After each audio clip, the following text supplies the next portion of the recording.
NEET 2024 का exam हो चुका है। मन में कई सवाल उठ रहे होंगे, सिलेक्शन होगा या नहीं होगा। मन में डर भी लग रहा होगा। कई लोगों के सवाल बार बार मन में हिट करते होंगे कि बता बेटा तेरा सिलेक्शन होगा या नहीं होगा। कई आस पड़ोस के लोग, चाचा जी, मामा जी, कई तरह के सवाल बन रहे होंगे मन में कि जो 14 जून को हमारा जो रिजल्ट आएगा उस दिन हम कैसे इस चीज को डील करेंगे। तो सबसे पहले ये मन में होना चाहिए कि कट ऑफ क्या रहेगा।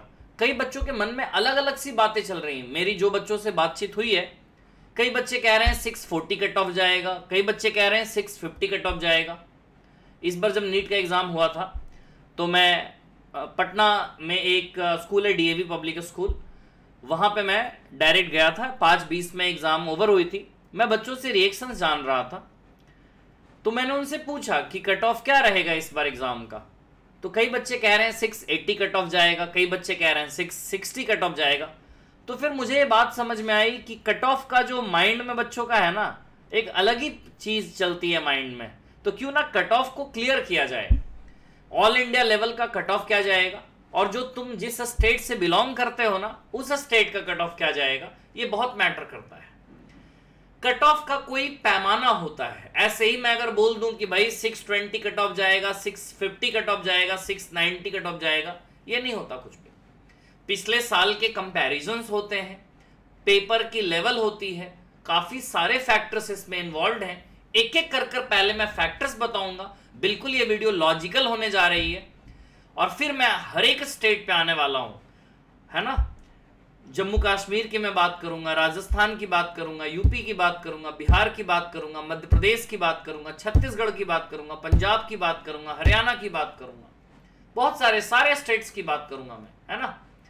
और हर एक कैटेगरी की बात करूंगा। जनरल की कैटेगरी की क्या कट ऑफ रहेगी, ओबीसी में ईडब्ल्यूएस, जनरल में ईडब्ल्यूएस का क्या रहेगा, एससी का क्या रहेगा, एसटी का क्या रहेगा, मैं सारी बातें बताने वाला हूं। सबसे इंपॉर्टेंट चीज, आखिर कट ऑफ किन मायनों पे डिपेंड करती है। कट ऑफ डिपेंड करता है कि जो एग्जाम थी नीट 2024 की, उसमें टोटल बच्चे कितने बैठे थे। पिछले, जब से नीट की एग्जाम हो रही है, पिछले कई सालों से, तब से लेकर आज तक नीट में सबसे ज्यादा जो बच्चा है वो इसी साल अपीयर हुआ है 2024 के लिए। मतलब करीब करीब 25 लाख के आसपास बच्चे इस बार नीट के एग्जाम में बैठे हैं। तो सबसे पहला जो मेजरमेंट का तरीका होता है कट ऑफ का, वो है number of students appeared in the exam. कितने बच्चे बैठ रहे हैं, ये बहुत बड़ा फैक्टर होता है। दूसरी बात होती है हमारे देश में कितनी सीटें हैं। मैं प्राइवेट सीट्स की बात नहीं कर रहा, मैं गवर्नमेंट मेडिकल कॉलेजेस की बात कर रहा, मैं जीएमसी की बात कर रहा हूं। क्योंकि तुमने पूरा साल दिया है यार, प्राइवेट कॉलेज के लिए थोड़ी दिया है। प्राइवेट कॉलेज के लिए अगर तुमने हल्की सी भी प्रिपरेशन कर ली, 100-150 नंबर भी ले आए, तो प्राइवेट मेडिकल कॉलेज में एडमिशन हो जाएगा। लेकिन तुम्हारा सपना तो स्टार्टिंग से था ना कि बस मुझे इंडिया का एक गवर्नमेंट कॉलेज बस मिल जाए, एक सीट ले लें बस हम गवर्नमेंट मेडिकल कॉलेज की। तो ये एमबीबीएस सीट्स के नंबर हमारे देश में कितने हैं, ये मैटर करता है कि कट ऑफ कितनी जाएगी। और तीसरी जो सबसे इंपॉर्टेंट चीज है, पेपर का लेवल कैसा रहा। पेपर इजी था, पेपर मीडियम था, पेपर डिफिकल्ट था। जैसे कि तुमको पता है 2020-21 का पेपर बहुत अच्छा रहा नीट का, है ना। पेपर में कितने क्वेश्चन असर्शन रीजन के थे, पेपर में कितने क्वेश्चन मैच द फॉलोइंग के थे, स्टेटमेंट बेस्ड कितने थे, करेक्ट इनकरेक्ट कितने थे, सिलेबस नए सिलेबस से आए या पुराने सिलेबस से आए, एक फैक्टर नहीं है कट ऑफ की। कट ऑफ के कई सारे पैरामीटर्स तुम्हें सामने दिख रहे हैं। तो अब आते हैं, कुछ साल का मैं कंपैरिजन करता हूं, तब तुम्हें आइडिया लगेगा कि क्या माहौल चल रहा है। कुछ फैक्टर्स हैं जो डिसाइड करेंगे कट ऑफ को। जैसे कि 2022 में 19 लाख के बच्चे करीब 2022 का नीट का एग्जाम दिए थे। 2023 में यह आंकड़ा बढ़कर लगभग 20,87,000, मतलब करीब करीब 21 लाख बच्चे 2023 के एग्जाम में बैठे। 2024 में यह आंकड़ा लगभग 24 लाख के आसपास पहुंच गया। तो 2025 में यह उम्मीद लगाई जा रही है कि कम से कम 25 लाख बच्चे तो बैठेंगे ही एग्जाम में। 25 से 26 लाख बच्चे 2025 में बैठने वाले हैं। तो बच्चे दिन ब दिन मेडिकल के तरफ जो रुख है, क्योंकि एक ऐसा करियर है ये जिसमें वाइट कॉलर की जॉब है सबसे पहले, पर्सनालिटी डेवलप होती है कॉलेजेस में, पैसे बहुत हैं, रिस्पेक्ट बहुत है ना, कि डॉक्टर साहब जान बचा लो, कुछ भी ले लो, बस जान बचा लो हमारी, है ना। कई लोग अपने फैमिली के सबसे पहले डॉक्टर होते हैं, इज्जत बहुत मिलती है ना। तो बहुत सारे फैक्टर्स हैं, तो इसलिए बच्चे इस करियर की तरफ रुख ज्यादा कर रहे हैं। 25 लाख बच्चे 2025 के एग्जाम में बैठेंगे, तो कंपटीशन का लेवल तुम देख सकते हो कैसे कैसे बढ़ रहा है। एमबीबीएस की सीटें 2022 में 43,435 थी, लेकिन 2023 में 48,212 ये डेटा हो गया। 5,000 सीटें बढ़ी हैं अगर हम इनका कंपैरिजन देखें तो। लेकिन 2023 से 24 के बीच में सीटें करीब करीब 7,500 सीटें बढ़ी हैं। मतलब सीटें हमारे देश में सरकारी सीटें जो हैं वो 55,880 हैं, और इन्हीं में से तुम्हें एक कोई सीट चाहिए होता है। पेपर का लेवल अगर देखें हम 2022, 23 और 24 का लेवल अगर हम देखें तो पेपर मीडियम ही रहा है। मैं कभी पेपर को इसमें डिफिकल्ट नहीं बोलूंगा। इन 3 सालों में पेपर का लेवल लगभग एवरेज रहा है। तो अब बात आती है सर अब कट ऑफ भी बता दो कि कट ऑफ क्या रहेगा। ये तो फैक्टर्स हो गए कि जिस बेसिस पे कट ऑफ डिसाइड होता है। माइंड में इतना आइडिया तो लगा कि सिर्फ ऐसे ही नहीं बोल देते हैं कि कट ऑफ कुछ भी जाएगा। अब बात करते हैं कट ऑफ क्या रहेगा। मैं बिल्कुल डायरेक्ट बताने वाला हूं। 2023 में जनरल कैटेगरी के बच्चों को 610 नंबर लाना होता था, तब मेडिकल कॉलेज की सीट मिलती थी। लेकिन 2024 में ये 620 नंबर हो जाएगा।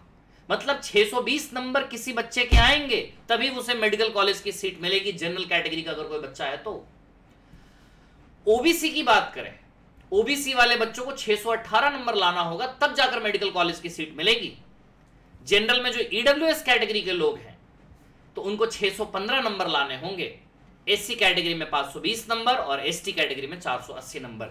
ये 2024 का एक एक्सपेक्टेड कट ऑफ है इस एनालिसिस के बेसिस पे कि स्टूडेंट कितने बैठे थे, सीटें कितनी थी और पेपर का लेवल कैसा रहा। तो ये हमारे पास 2023 और 24 का कंपैरिजन है।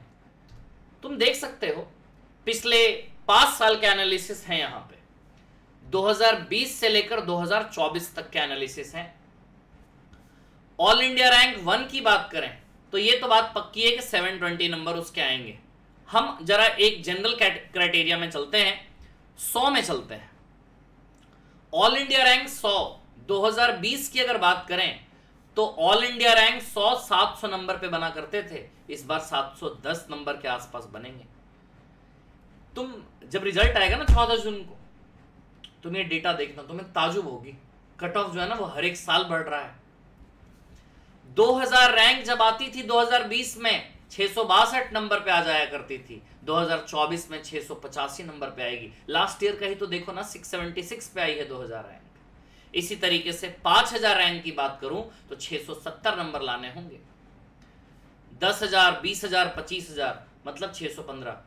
मेरा आज तक का जो एक्सपीरियंस रहा है उसके अकॉर्डिंग मैंने यही देखा है कि ऑल इंडिया रैंक अगर 20,000 तक तुम्हारी आ गई ना तो तुम सेफ साइड में हो, सीटें आराम से मिल जाएंगी किसी ना किसी मेडिकल कॉलेज में।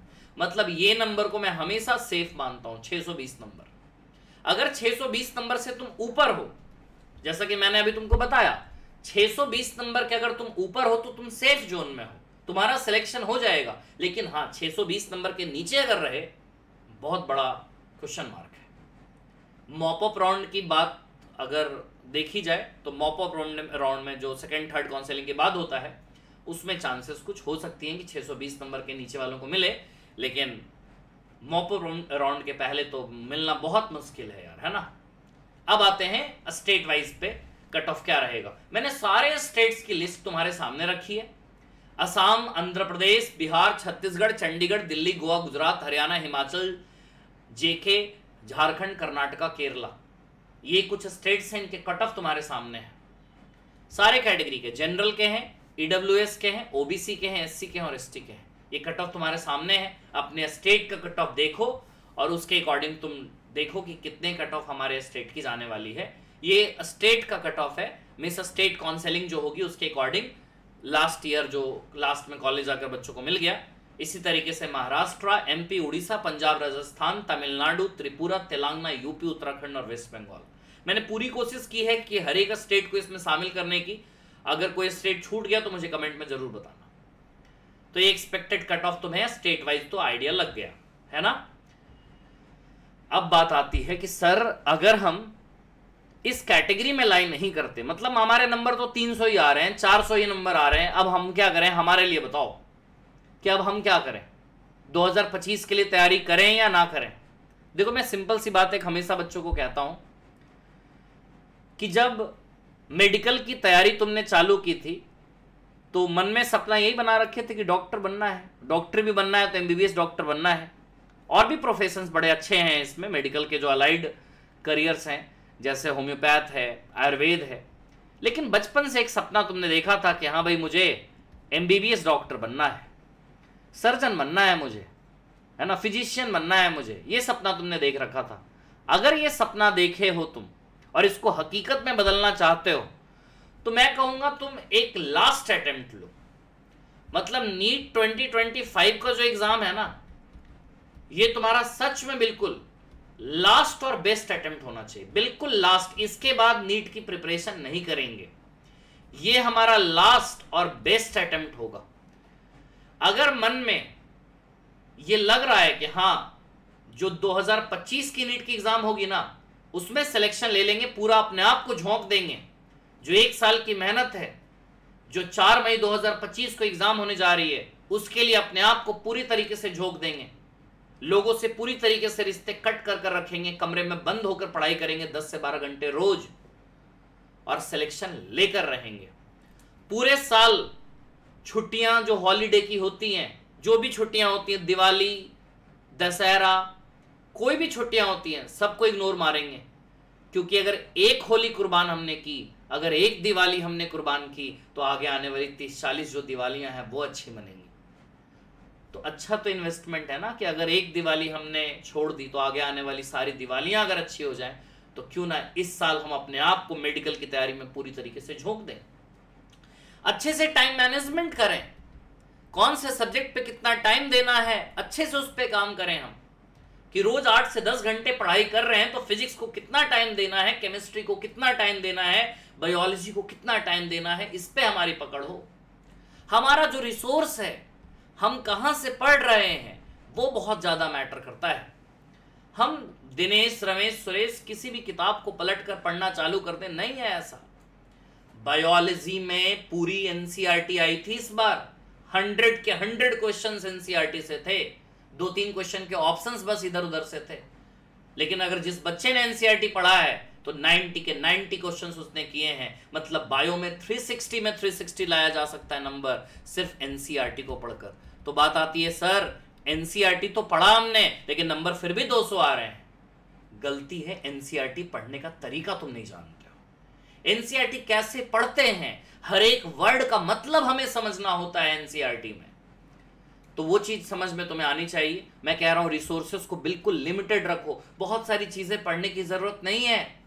जो बच्चे, जो तुम्हारे फ्रेंड आज जो सिलेक्ट हुए हैं, जो हमारे पढ़ाए गए बच्चे आज सिलेक्ट हुए हैं, जिनके एक्सपेक्टेड स्कोर 670, 700 तक जिनके नंबर आ रहे हैं, जिनके बायोलॉजी में 360 में 360 नंबर आ रहे हैं, वो बच्चों ने अपने रिसोर्सेस लिमिटेड रखे थे, दायरे को बहुत बढ़ाया नहीं उन्होंने, पूरी तरीके से उनके रिसोर्सेस लिमिटेड थे। तो तुम्हें भी अपने रिसोर्सेस लिमिटेड रखनी है और नीट 2025 के लिए टारगेट रखना है 700 प्लस, क्योंकि तुम्हारे टाइम पे जो कट ऑफ है ना वो 630 नंबर तो जाएगा ही जाएगा। मतलब 630 नंबर लाने होंगे, तो टारगेट मैं कह रहा हूं ना तुम 700 प्लस रखो। दिल्ली एम्स की तैयारी करेंगे, दिल्ली एम्स की तैयारी करेंगे, सिर्फ एम्स नहीं बोलना है, बातें हो तो दिल्ली एम्स की हो वरना ना हो। क्योंकि जब 1 साल मिला है यार, तो 1 साल में इतनी मेहनत करेंगे हम कि अच्छे से अच्छे कॉलेज में हम पहुंचेंगे। हमारा जो ड्रीम है वो बड़ा होना चाहिए। एम्स जो दिल्ली है, हेवन है मेडिकल स्टडीज के लिए, लाखों बच्चों का सपना है वहां पहुंचने का, लेकिन पहुंच पाते हैं कुछ सैकड़ों स्टूडेंट हैं। तो अब बात आती है कि ठीक है सर, हम चलो ठीक है 1 साल ड्रॉप ले लेंगे, लेकिन क्या वो हमारा पार्शियल ड्रॉप होना चाहिए या वो हमारा कंप्लीट ड्रॉप होना चाहिए, ये तुम पे डिपेंड करता है। तुम्हें लगता है कि अगर कॉलेज में रहकर पढ़ाई हो सकती है तो पार्शियल ड्रॉप सही है, लेकिन तुम्हें लगता है नहीं मुझे पूरी तरीके से डेडिकेटेड होकर काम करना है नीट 2025 के लिए, तो ये 1 साल कुर्बान कर दो और कंप्लीट ड्रॉप लो। अब बात आती है सर ऑनलाइन कोचिंग लें या ऑफलाइन कोचिंग लें, वो तुम पे डिपेंड करता है। अगर तुम्हें लगता है कि लास्ट ईयर हमने ऑनलाइन कोचिंग ली थी, रिकॉर्डेड वीडियोस तक नहीं देख पाते थे, लाइव क्लासेस की तो बात छोड़ो सर, तो तुम्हें ऑफलाइन की तरफ मूव करना चाहिए।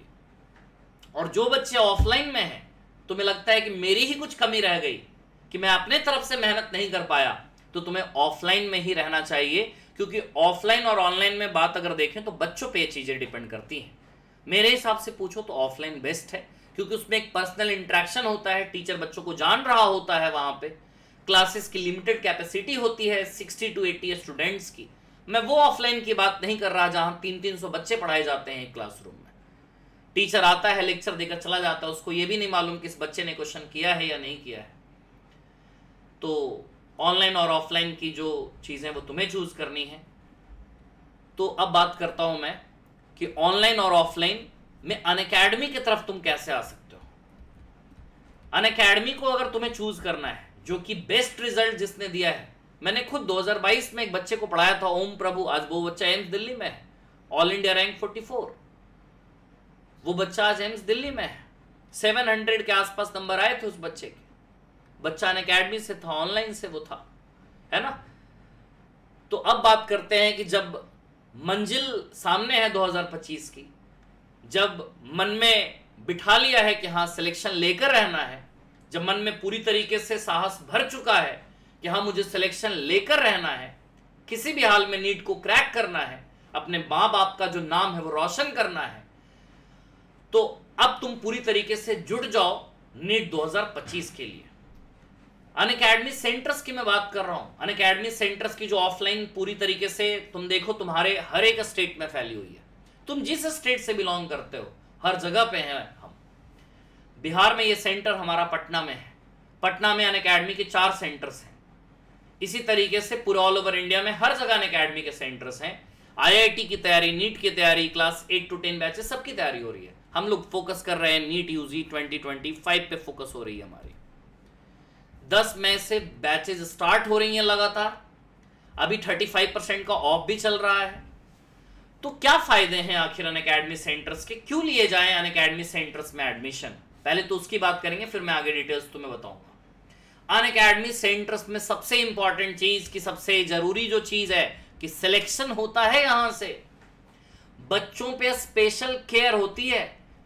जो लोग बात करते हैं ना पर्सनल अटेंशन की, यहां पर्सनल अटेंशन मिलती है, स्पेशल केयर होता है बच्चों के लिए। प्लस इंफ्रास्ट्रक्चर जो अनअकैडमी की है वो सबसे बेस्ट है। ये बात तुम अगर किसी भी सेंटर पे विजिट किए तो ये तुम्हें पता होगा। अनअकैडमी के जो एजुकेटर्स हैं ये बेस्ट हैं। अनअकैडमी के जो पटना के जो बेस्ट एजुकेटर्स हैं आज वो अनअकैडमी में हैं। पूरे ऑल ओवर बिहार के जो बेस्ट एजुकेटर्स हैं वो आज अनअकैडमी में हैं। ये मैं ऑफलाइन की तुम्हें बात बता रहा हूं। पूरे साल में सिलेबस भी टाइम पे खत्म होता है और ये सारे क्राइटेरिया हैं जिनके बेसिस पे तुम्हें अनअकैडमी में सिलेक्शन लेना चाहिए, अनअकैडमी में एडमिशन तुम्हें लेना चाहिए, है ना। तो अगर तुम तैयार हो तो तुम्हारे सामने ये फी स्ट्रक्चर है। फी स्ट्रक्चर भी बहुत महंगी नहीं है, तुम ये अफोर्डेबल फीस है। मैं वो 2 लाख 3 लाख की फीस की बात नहीं कर रहा। अगर तुम 1 साल के लिए नीट में प्रिपेयर करना चाहते हो 2025 के लिए, तो चार्ज लगेगी बस 69,000। जो रिपीटर बच्चे होते हैं, जो ड्रॉपर होते हैं, है ना, तो उनको 69,000 मतलब अप्रॉक्स 70,000 रुपये तुम्हें लगेंगे 1 साल में। और आराम से पूरा प्रिपरेशन तुम्हारा होगा फिजिक्स, केमिस्ट्री, बायोलॉजी का कंप्लीट। टेस्ट भी होंगे, डीपीपी डिस्कशंस भी होंगे, मतलब सब कुछ है यार, फुल पैकेज है। और एक चीज मैं हमेशा कहूंगा, जिस भी कोचिंग इंस्टीट्यूट में एडमिशन तुम लेना चाहते हो, पहले पूछो हमें पढ़ाएगा कौन। अनअकैडमी की पूरी टीम, तुम पहले आकर बात कर सकते हो यार टीचर से जाकर। फिजिक्स, केमिस्ट्री, बायो में तुम जिससे मिलना चाहते हो एडमिशन के पहले जाकर मिलो, बोलो हमें मॉड्यूल दिखाओ यार, कौन से मॉड्यूल हैं आपके, कौन से क्वेश्चंस आप करवाने वाले हो, हमें डीपीपी बताओ, डीपीपी आपके कैसे होते हैं, एनसीईआरटी बेस्ड है या नहीं है। तुम पैसे लगा रहे हो ना यार, 70,000 रुपए लगा रहे हो तुम, और प्लस पैसे से तो ज्यादा कीमती है तुम्हारी 1 साल जिंदगी के तुम लगा रहे हो इस एग्जाम के लिए। तो पहले पता होना चाहिए कि हमारे एडुकेटर्स कैसे हैं, क्या यहां से सिलेक्शन हुआ है, हमारा जो कोर मटेरियल्स है बताओ, हमें मॉड्यूल्स दिखाओ, एनसीईआरटी बेस्ड क्वेश्चन है या नहीं है उसमें, हमें डीपीपीज दिखाओ, एनसीईआरटी बेस्ड क्वेश्चन है या नहीं है। ये तुम्हें पता होना चाहिए पहले एडमिशन लेने के पहले, तब जाकर वहां एडमिशन लो। तुम किसी भी कोचिंग में एडमिशन लो, लेकिन जो मैंने कुछ पैरामीटर्स बताए हैं उसको मन में ध्यान रखना है और नीट 2025 को क्रैक करना है। लास्ट और बेस्ट अटेम्प्ट होना चाहिए। तुमने पूरी जिंदगी में आज तक जो मेहनत नहीं किया तुमने, वो इस एक साल में कर कर तुम्हें दिखाना है। अपने आप को झोंक देना है पूरी तरीके से अपने मंजिल के लिए। एक साल ही है बस तुम्हारे पास, 365 डेज से भी कम है, क्योंकि 4 मई 2025 को एग्जाम होने वाला है संडे के दिन। तो करीब करीब 360 दिन से भी कम टाइम है और रोज तुम्हें 24 घंटे मिले हैं। ट्राई करना है कि 18 घंटे तो अच्छे से इस्तेमाल करेंगे और 6 घंटे की नींद लेंगे आराम से। नींद में कोई कॉम्प्रोमाइज नहीं करना है। 5 से 6 घंटे की नींद और 17 से 18 घंटे काम करने हैं। कैसे नहीं होगा सिलेक्शन, कैसे नहीं all India rank single digit में आएगी तुम्हारी। 700+ मार्क्स सोचना है, दिल्ली एम्स के ख्वाब देखने हैं। जहां पे तुम पढ़ाई करते हो ना, वहां पे सामने लगाना है कि मुझे दिल्ली एम्स जाना है ना। तो ये अनअकैडमी सेंटर्स के हमारे एडुकेटर्स हैं जो तुम्हें पढ़ाने वाले हैं 1 साल तक के लिए। और ये फी रही तुम्हारी 70,000। अपने घर वालों से बात करो, कोई जल्दी की दरकार नहीं है कि बहुत जल्दी में कहीं भी एडमिशन ले लिए। सोच समझ कर एडमिशन लेना है, क्योंकि तुम्हारे ये 1 साल पूरी जिंदगी तय करने वाली है कि तुम्हारी जिंदगी की रुख किधर जाएगी। तो सारा कुछ मैंने तुमको बता दिया है, कट ऑफ से लेकर पूरी सारी बातें तुम्हारे 2025 के लिए मैंने बता दी हैं। ठीक है, एक मैं नंबर तुम्हें दे रहा हूँ 6209411280। ये मेरा व्हाट्सएप नंबर है। अगर तुम्हें एडमिशन से रिलेटेड कोई भी क्वेरी की बात करनी है ना, अगर तुम बिहार से बिलोंग करते हो, अनअकैडमी सेंटर्स में एडमिशन तुम्हें लेना है, तो इस नंबर पे तुम्हें टेक्स्ट करना है और वहाँ पे #NEET2025 लिखना है तुम्हें, है ना, #NEET2025। तो डायरेक्ट मैं उस मैसेज को पढ़ लूँगा। ठीक है, क्योंकि मैसेज लगभग 600 से 700 मैसेज पेंडिंग में लगभग होते हैं। तो इस तरीके से मैसेज आती है तो माइंड में रहता है कि हाँ, जो बच्चे हैं वो 2025 के जो बच्चे हैं वो ज़्यादा कुछ सीरियस हैं, इसके रिगार्डिंग उन्हें बात करना है। एडमिशन्स के रिगार्डिंग, सिलेक्शंस के रिगार्डिंग कई सारी बातें हो सकती है ना। तो मैंने अब सब कुछ तुम्हें बता दिया है, अब तुम्हें देखना है कि कैसे तुम्हें काम करना है। ठीक है, थैंक यू सो मच अपना टाइम देने के लिए, मोस्ट वेलकम।